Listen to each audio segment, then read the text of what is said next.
और अब बात करते हैं आज की बड़ी खबर को लेकर के, जिस पर कल भी काफ़ी विस्तार पूर्वक हमने बातचीत की थी। भारत और अमेरिका के बीच हुई ट्रेड डील पर मंगलवार को दोनों देशों की तरफ से अलग अलग बयान जारी हुए। भारत की तरफ से वाणिज्य मंत्री पीयूष गोयल ने बताया कि डील में भारत के डेयरी और कृषि सेक्टर के लिए के हित जो हैं वो सुरक्षित किए गए हैं। दूसरी तरफ अमेरिका के ट्रेड रिप्रेजेंटेटिव ने बताया कि भारत का अधिकतर कृषि सेक्टर डील से बाहर है, लेकिन अमेरिका के ट्री नट्स, वाइन, फल और सब्जियों पर भारत में ड्यूटी अब 0 हो गई है। सर, डील को लेकर के वाणिज्य मंत्री पीयूष गोयल की तरफ से क्या कुछ कहा गया?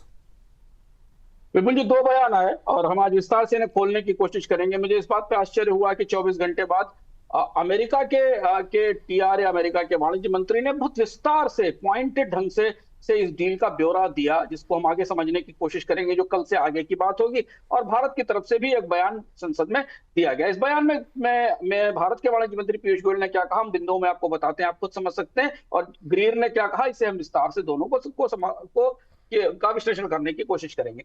पीयूष गोयल ने संसद में कहा कि भारत ने अमेरिका के साथ सबसे अच्छी संभव बेस्ट पॉसिबल डील हासिल की। नंबर 1, ये ऐतिहासिक है, भविष्य को आकार देने वाला समझौता है और आर्थिक वृद्धि के लिए शुभ संकेत है, आदि आदि।